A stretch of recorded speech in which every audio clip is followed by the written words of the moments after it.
आप page number 55 में देखेंगे, 55 के ऊपर इसी चैप्टर में ये वाला आपके एक फोटोग्राफ्स होगा या कार्टून जो भी बोलिए आप, ये पिक्चर नजर आएगी।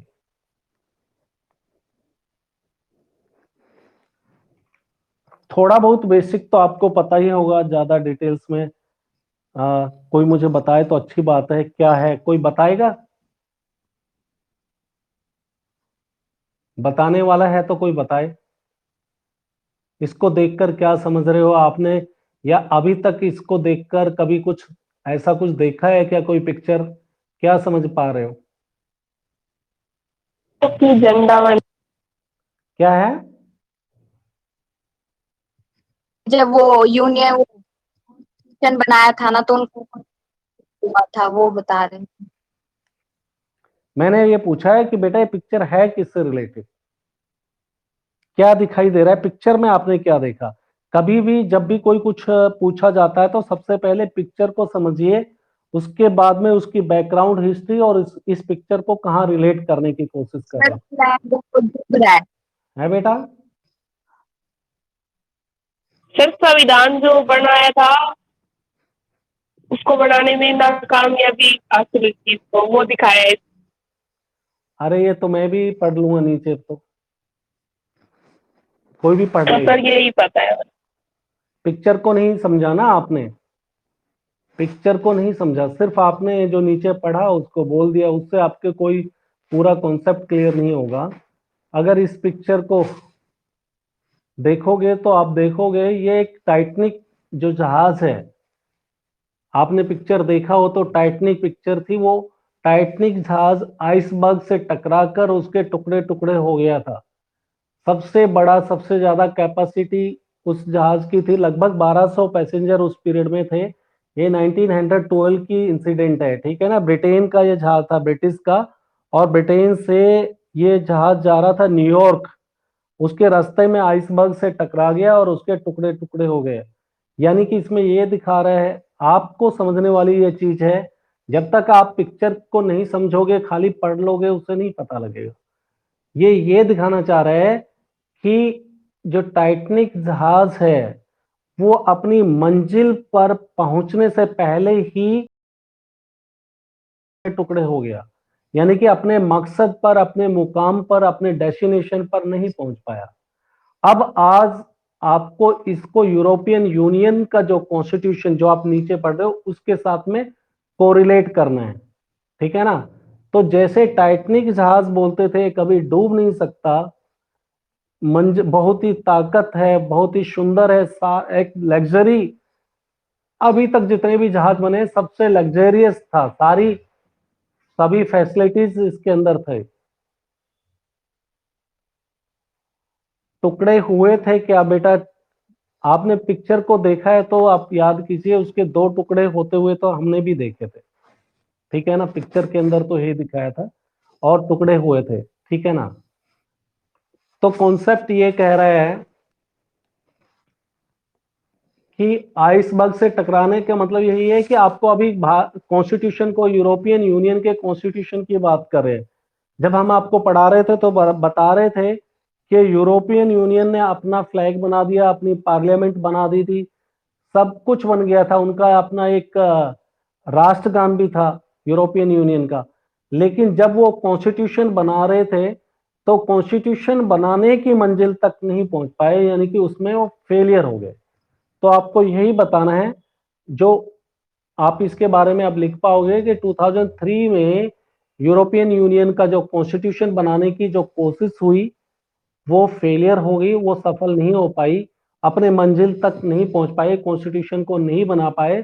सिमिलरली जैसे कि टाइटैनिक जहाज जो 1912 के अंदर, शायद ये 14 या 15 अप्रैल की बात है, जो अपनी मंजिल तक न्यूयॉर्क पहुंचने से पहले ही वो नष्ट हो गया। आपको इसके बारे में सिर्फ इतना ही याद रखने वाली चीज है। इसके बाद में ये नेक्स्ट है आपका, जो देख पा रहे हो, कभी कभी ये भी आ जाता है एग्जाम में, ये आसियान का फ्लैग है। आसियान के फ्लैग के अंदर आप ये धान की बालें देख रहे हो, धान जिसको आप चावल के नाम से जान रहे हो, और ये 12 हैं। 12 अपने आप में, ये इनका कहना है कि कंप्लीटनेस का है, कि अपने आप में ये कंप्लीट है, एक दूसरे के आपस में मिलके इनकी सारी जरूरतें पूरे कर सकते हैं।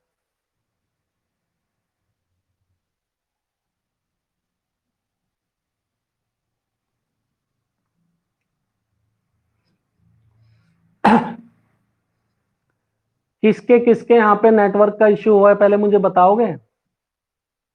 किस किस को नहीं सुनाई दे रहा, क्लियर नहीं सुनाई दे रहा?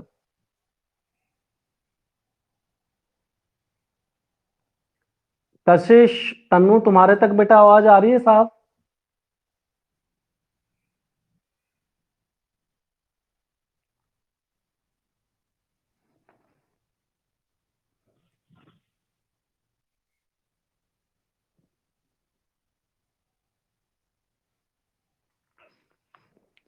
अरे और भी किसी को नहीं सुनाई दे रहा? उषा के पास आवाज नहीं पहुंच पा रही, अगर किसी और को नहीं सुनाई दे रहा मुझे बता सकते हैं? आ रही है सर आवाज। अच्छा ठीक है, किसी किसी एक दो को नेटवर्क का इश्यू है तो चलो कोऑपरेट, उनको लिए हम रिपीट कर देते हैं। एक टाइटनिक जहाज के बारे में ही है, इतना तो आप सुन ही चुके हो। टाइटनिक जहाज अपनी ब्रिटेन से वो यात्रा पे चला था, ब्रिटेन इंग्लैंड से, और उसको न्यूयॉर्क जाना था, लेकिन उससे पहले वो आइसबर्ग से टकरा गया और डूब गया। आपको इतना रखना है, यानी कि आप लिखोगे तो इतना लिखोगे, अपनी मंजिल तक नहीं पहुंच पाया। तो ऐसे जो यूरोपियन यूनियन के कंट्रीज हैं वो भी मिलकर एक अपना देश, अपनी यूनियन का एक कॉन्स्टिट्यूशन बनाना चाहते थे, क्योंकि उससे पहले जो एक देश की चीज होती है उन्होंने कई सारी बना दी डाली थी, जैसे कि पार्लियामेंट वो बना चुके थे सभी 27 देशों का, एक जो आज के दिन 27 देश है। इसी तरह से उन्होंने अपने देश का एक राष्ट्रगान, यूरोपियन यूनियन का राष्ट्रगान बना दिया था, नेशनल फ्लैग था उसका। फिर बाद में उनका कोशिश था कि हम यूरोपियन यूनियन का एक कॉन्स्टिट्यूशन भी बना दे, जैसे सभी देशों का एक कॉन्स्टिट्यूशन होता है। तो वो अपने इस काम में मंजिल पर नहीं पहुंच पाए और यूरोपियन यूनियन का कॉन्स्टिट्यूशन बनाने में फेल हो गए। बस इतना ही आपको लिखना है। ये 2003 में उन्होंने कोशिश किया था। बस, I hope it is clear to everyone.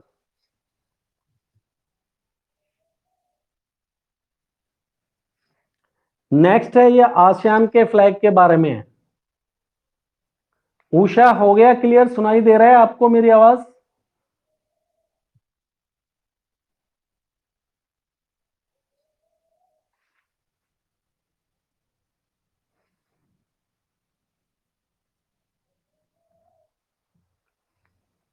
Next है आसियान का, ये फ्लैग की है।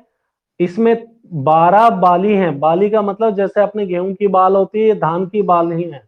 और ये इसमें बहुत ज्यादा कुछ नहीं है, इतना ज्यादा नहीं पूछा जाता है।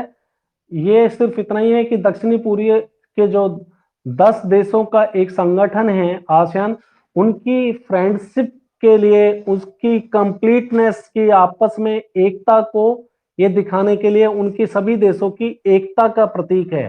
यानी कि 12 बालियां आपस में जुड़ी हुई है, तो ये 10 देश है, उनकी एकता का प्रतीक है। 12 वहां पर इसलिए इस्तेमाल करते हैं, 12 का मतलब वो लेते हैं कि 12 सिग्निफाई करता है कि अपने आप में कंप्लीटनेस, पूर्णता, समग्रता के लिए यूज होता है। ठीक है, बस इतना ही इसके बारे में आपको याद रखना है। नेक्स्ट, हमने आपको इसके बारे में पूछा नहीं जाता, बहुत ज्यादा नहीं आता, लेकिन आपको ये याद रखना है, ये प्राइम मिनिस्टर मनमोहन सिंह है, भारत के प्रधानमंत्री रहे हैं, 10 साल तक लगातार कंटिन्यूस रहे हैं, 4 से लेके 2004 से लेके 14 तक, 10 ईयर्स तक रहे continuous as a prime minister of India.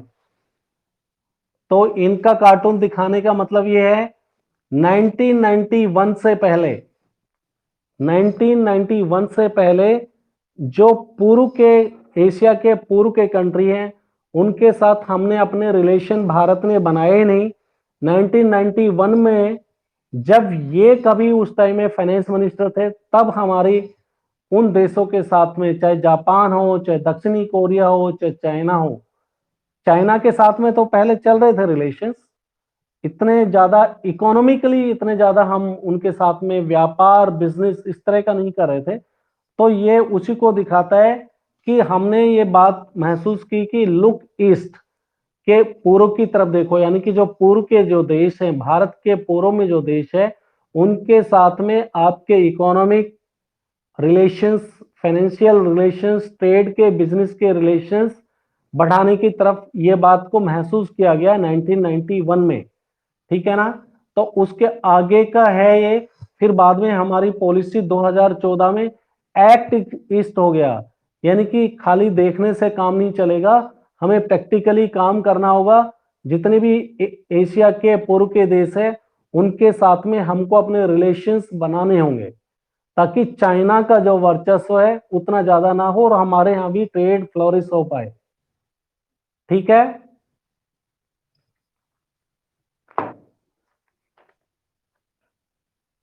इसके बारे में हम कल बता चुके, पूरे जो चैप्टर अभी तक कर चुके उसी के सारी पिक्चर्स को ले रहा हूं। ये बताई दिया कि चाइना के लिए दिखाया जाता है, जब भी ये वॉल दीवार दिखाते हैं तो ये चाइना की दीवार है, और साथ में ड्रैगन, आगे ड्रैगन का जो लोगो है ये चाइना को सिग्निफाई करता है। और चाइना अभी कुछ सालों से फॉरेन डायरेक्ट इन्वेस्टमेंट के मामले में, यानी कि वहां पर दूसरे देशों से बहुत ज्यादा इन्वेस्टमेंट हो रहा है, लोग पैसा लगा रहे हैं, तो उनके पास में फॉरेन करेंसी बहुत ज्यादा हो गई है, दूसरे देशों का फॉरेन रिजर्व बहुत ज्यादा हो गया है। इससे वो क्या हुआ है, दूसरों देशों में वो खुद भी इन्वेस्ट कर पाने में सक्षम है। जब आपके पास में, सपोज करो भारत के पास में चाइना की करेंसी आपके पास में है, तो आप अब चाइना के साथ आपको व्यापार करने में आसानी होती है, क्योंकि आपके पास में सरप्लस रिजर्व है दूसरे देश की। जब आपके पास में दूसरे देश की करेंसी ज्यादा हो और उस देश के पास में आपके देश की करेंसी कम हो, तो ये अच्छे फायदे का सौदा माना जाता है। तो चाइना इस मामले में बहुत एडवांस चल रहा है, और आने वाले दिनों में ऐसा कहा जा रहा है कि 2040 तक यूनाइटेड स्टेट ऑफ अमेरिका को भी पीछे छोड़ देगा।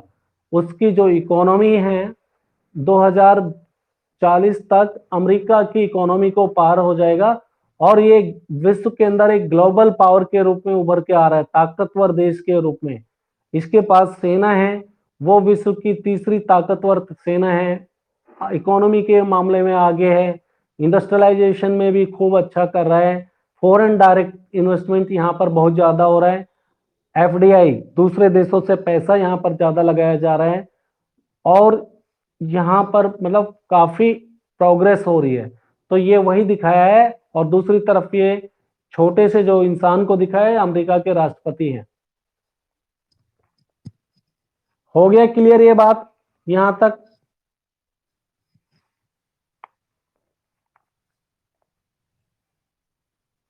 या तो आप लिखना नहीं जानते, बोलना भी नहीं जानते, दोनों ही काम है क्या?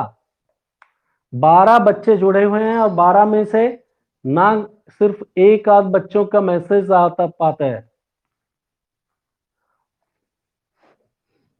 नेक्स्ट, ये कल भी कर चुके थे, इसको ज्यादा दोबारा नहीं बताएंगे, कि ये भी चाइना के बारे में है। चाइना के अंदर शुरू में, जब चाइना के अंदर कम्युनिज्म जब अडॉप्ट हुआ, तो माओ जेदांग ने किया था, और लाल बुक का मतलब है साम्यवादी शासन।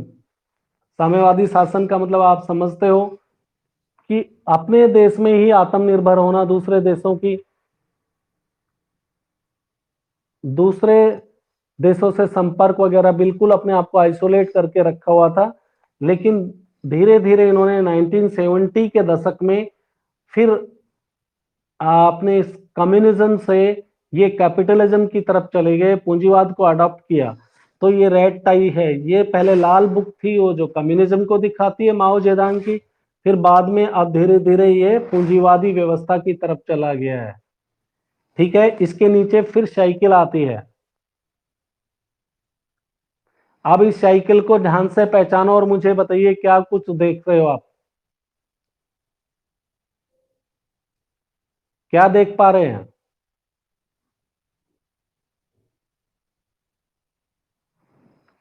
आपकी बुक में भी होगी, डेफिनेटली होगी।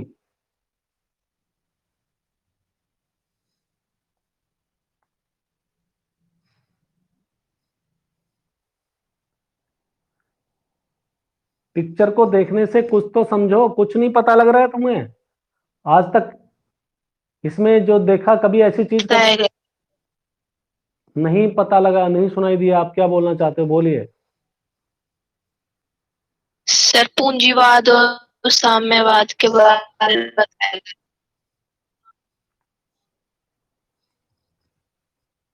अच्छा, पहली बात तो ये चाइना को सिग्निफाई करते हैं, क्योंकि चाइना के अंदर साइकिल काफी ज्यादा में, कंपेरेटिवली अगर दूसरे देश को कंपेयर करो तो चाइना में आज के दिन भी साइकिल का बहुत ज्यादा इस्तेमाल होता है, ठीक है ना, पहली बात। सेकंड बात यह है, अगर इसको देखोगे तो साफ लिखा भी है चीन पे, और इसके आगे के फ्रंट व्हील को देखोगे तो ये जो निशान है, जो आप अगर समझोगे तो अपने दराती से इसको देख सकते हो, ये कम्युनिज्म का निशान है, कम्युनिस्ट का। कम्युनिस्ट, अगर कम्युनिस्ट पार्टी ऑफ इंडिया की बात करो, वेस्ट बंगाल वगैरह में, भारत में भी त्रिपुरा में, वेस्ट बंगाल में है, तो उनका कम्युनिस्ट पार्टी का ये निशान है। तो चाइना के अंदर कम्युनिज्म है, इस बात को दिखा रहा है फ्रंट व्हील में। और ये सबसे आगे है, ये भी दिखाता है, अगले टायर में दिखाया है इन्होंने कि कम्युनिज्म सबसे फर्स्ट है, फॉरमोस्ट है। आज भी कम्युनिज्म को चाइना ने नहीं छोड़ा है, ठीक है ना। दूसरा इधर दिखा रहे डॉलर है, ये डॉलर का निशान है, एस करके उसको क्रॉस किया हुआ है, ये डॉलर है। तो डॉलर ये दिखाता है कि चाइना जो है आज के दिन कम्युनिज्म और साथ में कैपिटलिज्म दोनों के बीच में बैलेंस बना के चल रहा है। हाँ, मिक्स्ड इकोनॉमी आप बोल सकते हो, कम्युनिज्म और साथ में कैपिटलिज्म दोनों का आपस में बैलेंस, संतुलन बना के रखा हुआ है। इस वजह से ही ये सक्सेस हो गया है। नहीं तो आपने देखा है कि जिस तरह से यूएसएसआर ने एकदम अपने अंदर चेंजेस लेके आए, कम्युनिज्म से कैपिटलिज्म की तरफ गए, तो वो फेलियर हो चुका है। लेकिन चाइना ने क्या किया है, दोनों के बीच में बैलेंस बना के रखा है, लेकिन साथ में ये भी दिखाया देता है कि आज भी इन्होंने अपने कम्युनिज्म को आज भी रखा हुआ है, और वो उनका इंपॉर्टेंट है वहां पर, ठीक है। और सेकंड प्रायोरिटी ये है दोनों, यानी कि ये दिखाया है कि एक तो इन्होंने कम्युनिज्म से शिफ्ट हो गए हैं कैपिटलिज्म की तरफ पार्शियली, लेकिन साथ में एक बैलेंस बना के चल रहे हैं दोनों के बीच में, और इसी के कारण वो सक्सेस भी हो रहे हैं, ठीक है। अब आ जाइए चीन के भारत के साथ संबंध के बारे में। इसी पेज के ऊपर आप देख पा रहे हो, बुक के अंदर आप पढ़ोगे इंडिया चाइना रिलेशंस। आप बुक से पहले थोड़ा सा वैसे ही जान लीजिए, बुक में पढ़ोगे तो ताकि आसानी होगी आपको उसके बाद में। तो भारत हो चाहे चाइना हो, भारत भी 1947 में आजाद हुआ, और चाइना में जब कम्युनिज्म एस्टेब्लिश हुआ उससे पहले आपको पता है कि वहां पर सिविल वार की पोजीशन थी, और सिविल वार से पहले वहां पर जैसे भारत के अंदर ब्रिटिश का शासन था, ब्रिटिशर्स का, और उसी पीरियड में चाइना के अंदर जापान का आक्रमण हो रहा था, और उससे पहले ब्रिटेन का भी पार्शियली वहां पर शासन था किसी पीरियड में। तो दोनों देश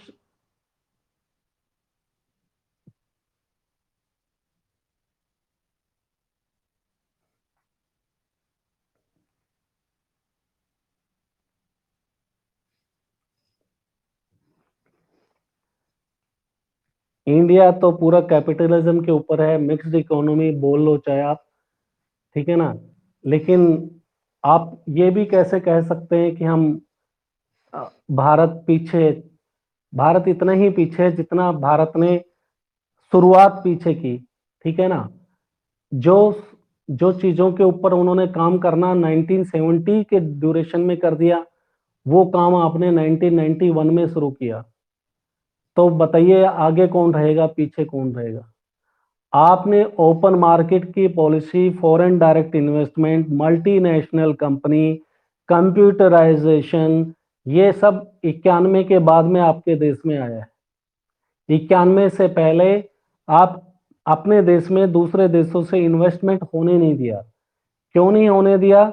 आप चाहते थे कि आपके जो स्मॉल वर्कर्स हैं, स्मॉल स्केल इंडस्ट्रीज हैं, अगर दूसरे देश से आएंगे तो इनका हाथ का जो रोजगार है, जो अपने गांव में क्या, अपने देश के अंदर क्या था, स्वरोजगार के ऊपर काम कर रहे थे, घर घर में काम कर रहे थे। तो आपको लगा अगर फैक्ट्री आएगा, इंडस्ट्रियलाइजेशन आएगा, सब कुछ मैकेनिक हो जाएगा, फैक्ट्री के अंदर बनने लगेगा, तो बहुत स्पीड से काम बनेगा और बहुत सारे लोग बेरोजगार हो जाएंगे। क्योंकि फैक्ट्री में जहां एक आदमी काम करेगा मशीन के ऊपर, वहां पर आज उस काम को 100 आदमी कर रहे हैं। तो तुम्हारी ये पॉलिसी रही थी। इससे हुआ क्या कि आप बाकी देशों से पीछे रह गए।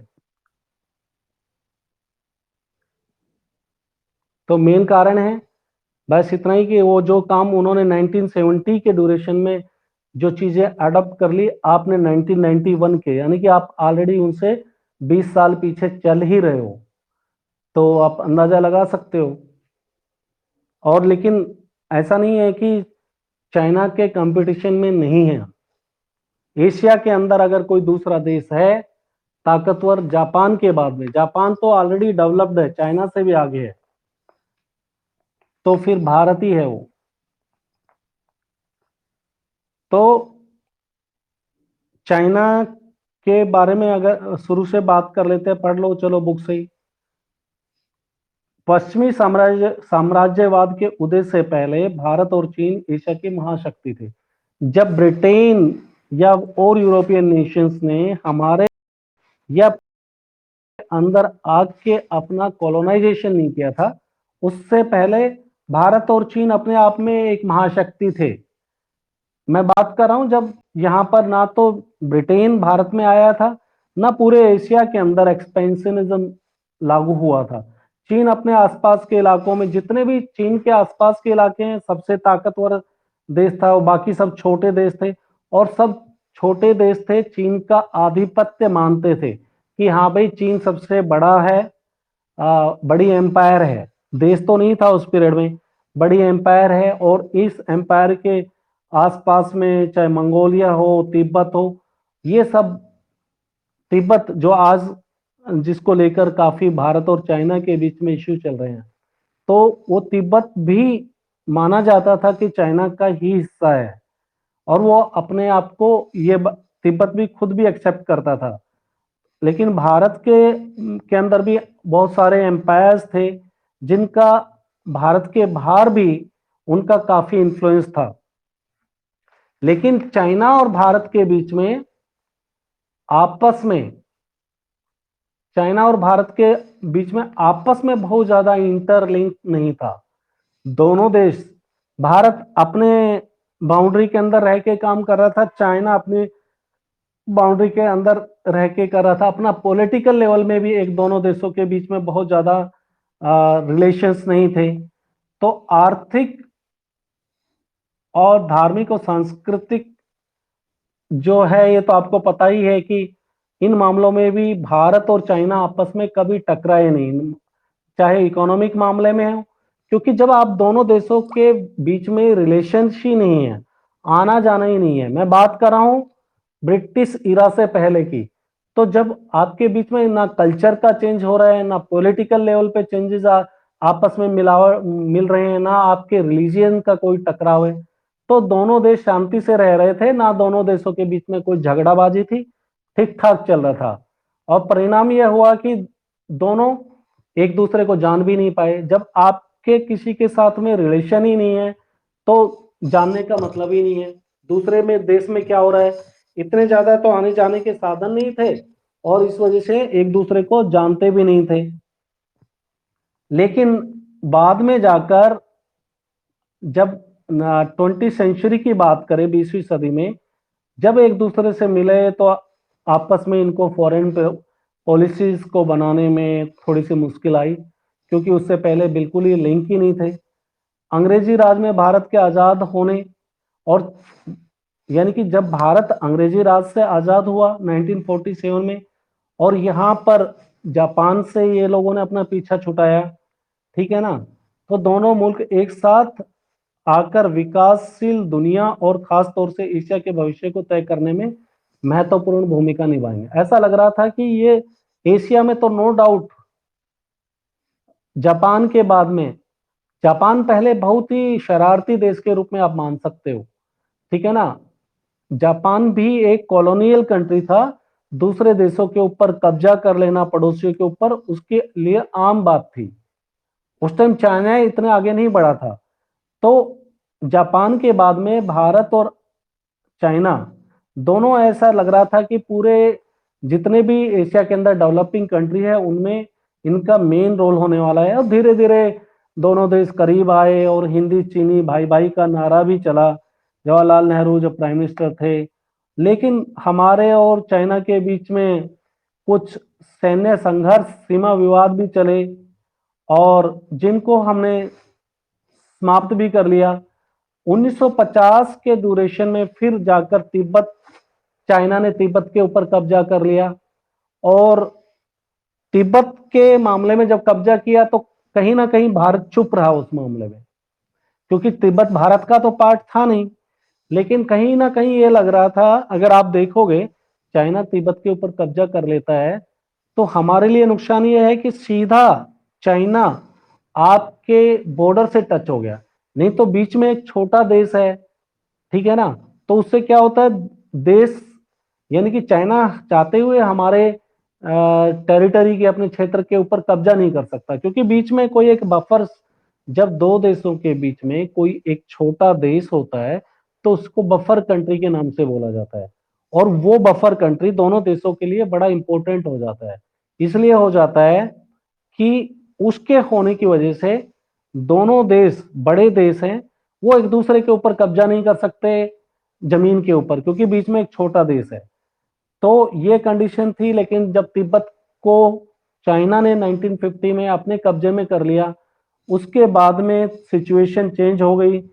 इंडिया ने भी बहुत ज्यादा विरोध नहीं किया इस बात का, और धीरे धीरे मैंने आपको बताया हिस्टोरिकल वो बातों को लेकर कि भाई अरुणाचल प्रदेश, कभी आज जो अरुणाचल प्रदेश है ब्रिटेन के पहले तिब्बत का पार्ट हुआ करता था। यानी कि आप भाषा भी देखोगे, वहां के चेहरे भी देखोगे तो मंगोलियन टाइप का चेहरा है जो अरुणाचल प्रदेश के है, और यही चेहरा आपको चाइना के अंदर नजर आएगा और या फिर मंगोलिया के अंदर नजर आएगा।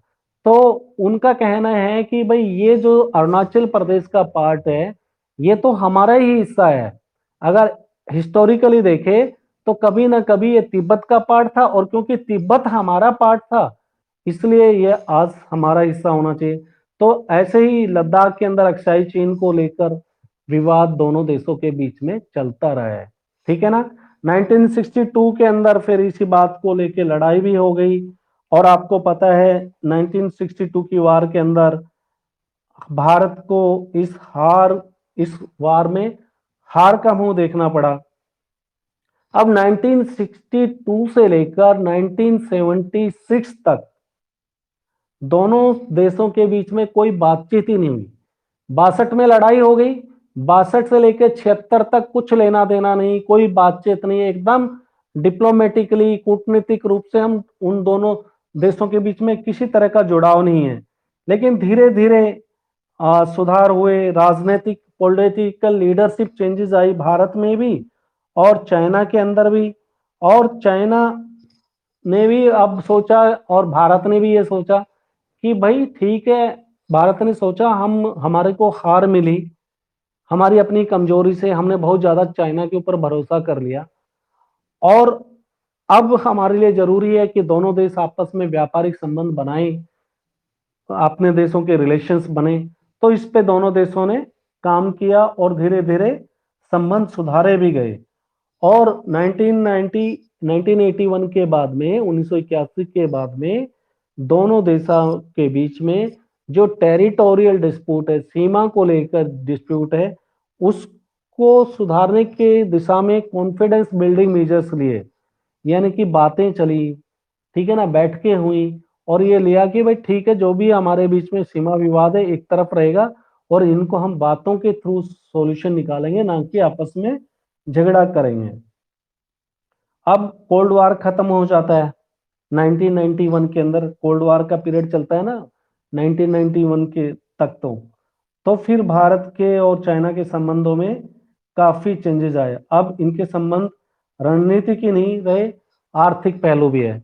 यानी कि इससे पहले हम सोच रहे थे कि भाई चाइना से ताकतवर देश यूएसएसआर है और यूएसएसआर के साथ में तो हमारे संबंध अच्छे ही हैं, लेकिन 1991 के अंदर यूएसएसआर टूट चुका था।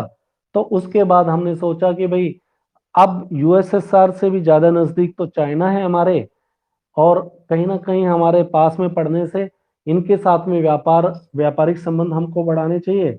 और 1988 के अंदर पहली बार हमारे देश के प्राइम मिनिस्टर राजीव गांधी ने चाइना का दौरा भी रख दिया।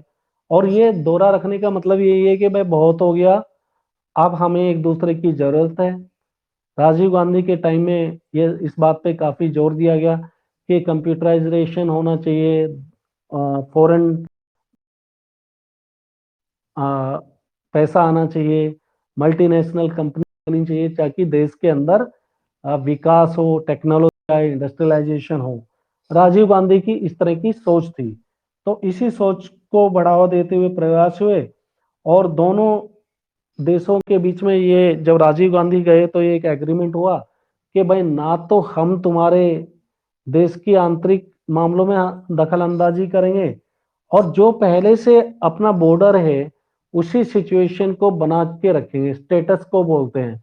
यानी कि तुम हमारी सीमा में नहीं घुसोगे, हम तुम्हारी सीमा में नहीं घुसेंगे, कोई भी विवाद होगा तो इस झगड़ेबाजी को हम आराम से, शांति से, बातचीत के जरिए सुलझाने की कोशिश करेंगे। ठीक है, तो इस तरह से हमारे और चाइना के संबंध चल रहे थे शुरू से ही। तो हम लोगों ने धीरे धीरे अपने साइंस, टेक्नोलॉजी, कल्चर के मामले में संबंध सुधारने शुरू किए। और फिर हमने क्या किया, व्यापार के लिए कुछ पोस्ट जहां से आना जाना पहले बंद था, जैसे सिक्किम के अंदर है, अरुणाचल प्रदेश में, वो जो सीधा तिब्बत के लिए रास्ता बनता है, जाता है, वहां से हमने वो पोस्ट भी खोल दिया।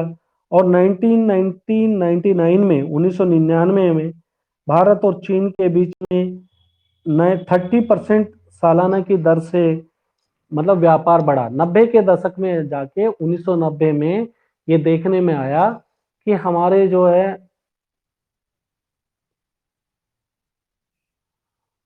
आपका 45 तक है क्लास, ठीक है ना। तो अभी मैं फिनिश कर रहा हूं, मेरे पास में भी है, मैं देख पा रहा हूं। तो धीरे धीरे आपके रिलेशंस जो चाइना के साथ में फिर रिलेशंस ठीक हो गए, इससे कल्चर का, टेक्नोलॉजी का विकास हुआ, डेवलपमेंट हुआ, दोनों देशों के अंदर प्रोग्रेस होने लगे।